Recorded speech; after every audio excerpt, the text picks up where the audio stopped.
What attracts a person to become a caregiver is generally just a love and a compassion for helping someone, whether it's a senior or a vulnerable adult. This is one of the jobs where you get just as much out of it, if not more, than you put into it.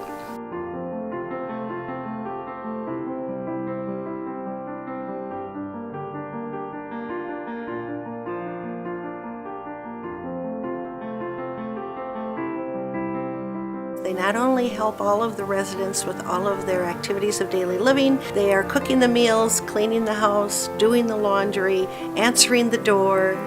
They are the impactful people that care for these residents. They are absolutely fantastic because not only do they give her exceptional care, very personable, but they are so welcoming to families that come and visit, and the communication is so excellent. It's really nice to have her here. It's such a beautiful place, and the girls that work here are Johnny on the spot all the time. The extra special things that they do for both of my parents have made it a really special place. I knew that my grandma was going to be okay, and that there's somebody who's going to watch out for her. The comfort that not only for her but for the rest of the family, knowing that she's living in a place where she's so well cared for and receives lots of hugs and encouragement and understanding is beyond words. You really know the meaning of a caretaker when you have Alzheimer's.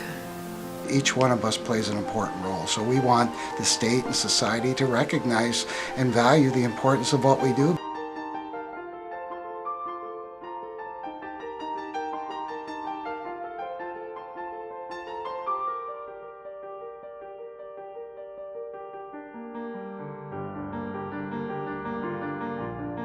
It's one of the hardest jobs out there, and it's one of the lowest paid. These are the people that are taking care of these people 24 hours a day, and to retain those types of really good employees where they can go get a $2 to $4 raise at a hospital is really hard to compete with. We need the funding. We need to be able to pay the caregivers the kind of wages they need.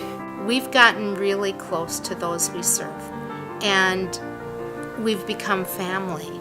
And I think that's so important because they take care of us just as much as we take care of them.